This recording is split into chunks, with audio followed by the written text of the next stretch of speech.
उत्तर प्रदेश के सार्वजनिक स्थान जैसे मॉल, पार्क, रेस्टोरेंट में अब स्कूल के समय में स्कूली यूनिफॉर्म में छात्र छात्राओं को प्रवेश नहीं दिया जाएगा।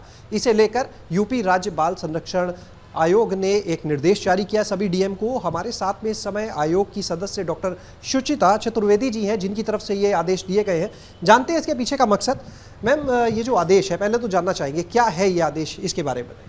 ये आदेश है कि स्कूल टाइम में स्कूल यूनिफॉर्म में बच्चे सार्वजनिक स्थान जैसे रेस्टोरेंट है, मॉल है या पार्क है, ऐसी जगहों पर ना दिखें।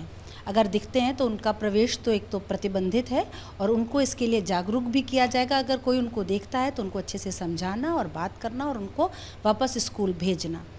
हमने चूँकि मैंने स्वयं भी कई बार जब मैं बाहर निकली और चूँकि मैं एक सार्वजनिक क्षेत्रों में घूमने वाली और एक सामाजिक महिला हूँ, तो मैंने कई लोगों से इस विषय में चर्चा भी की। तो यही निकल कर आया कि बच्चे स्कूल को बंक करते हैं और ऐसी जगहों पर घूम रहे हैं।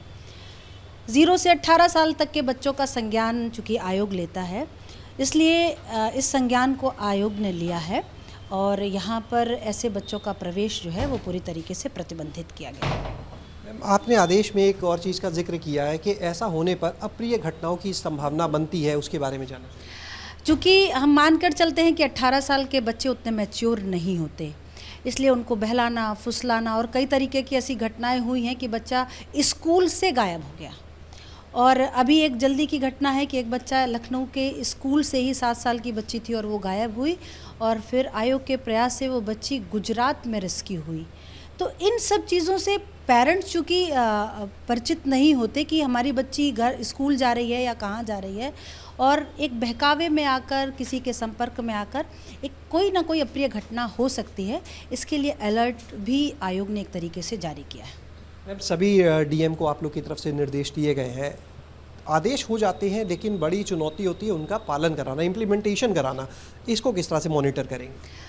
जिलाधिकारी चूँकि ज़िले का सबसे बड़ा अधिकारी है और इसलिए उसी के माध्यम से ये पत्र सभी कहें बीएसए को गया है, डीआईएस को गया है और साथ ही जो पार्क और मॉल के कहें प्रबंधक हैं या पार्क के जो अधिकारी हैं, उन सब तक ये पत्र गया है।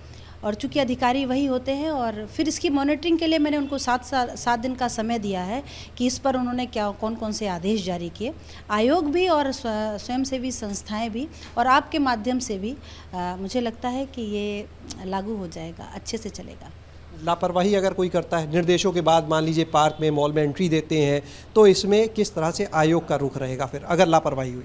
अगर लापरवाही होगी तो पुनः फिर उनको, चूँकि ये एक इस तरीके का कार्यक्रम है, ये जागरूकता फैलाने की बात है, ये दंडनात्मक नहीं है। हम जागरूक करेंगे लोगों को और अगर आदेश का अनुपालन नहीं होगा तो पुनः एक बार फिर से, लेकिन अगर बार बार इस तरीके की घटनाएं होंगी तो मुझे लगता है कि अधिकारी वहाँ का कैपेबल नहीं है और उस पर फिर कार्यवाही होगी। अभिभावकों से कोई अपील करेंगे? हाँ, बिल्कुल। आपके माध्यम से, एबीपी गंगा के माध्यम से मैं कहूँगी कि पेरेंट्स को बहुत जागरूक रहने की आवश्यकता है। एक बहुत तेज़ी वाला माहौल समाज में व्याप्त है। बच्चे सभी लोग भाग रहे हैं, दौड़ रहे हैं, अपना अपना जीवन जी रहे हैं, लेकिन बच्चा हमारी प्रायोरिटी होना चाहिए। अपनी भाग दौड़ की ज़िंदगी में थोड़ा सा समय बच्चे के लिए अगर अभिभावक निकालें तो हम समाज को एक अच्छा नागरिक दे पाएंगे। बहुत बहुत शुक्रिया बात करने के लिए। तो ये थी हमारे साथ में डॉक्टर शुचिता चतुर्वेदी जी, जिन्होंने बताया कि इस तरह के तमाम केस सामने आते हैं, आयोग के संज्ञान में आते हैं, जिनमें बच्चा स्कूल के लिए निकलता है, स्कूल जाता नहीं, क्लास बंक करता है, अप्रिय घटना की संभावनाएं भी बनती हैं। तो ऐसे में बच्चों की सुरक्षा के मद्देनज़र और वो अपने स्कूल में जाए, इन सब बातों को ध्यान में रखते हुए निर्देश जारी किए गए और लगातार इसकी मॉनिटरिंग भी की जाएगी। कैमरा सहयोगी हरिओम के साथ शैलेश अरोरा, एबीपी गंगा, लखनऊ।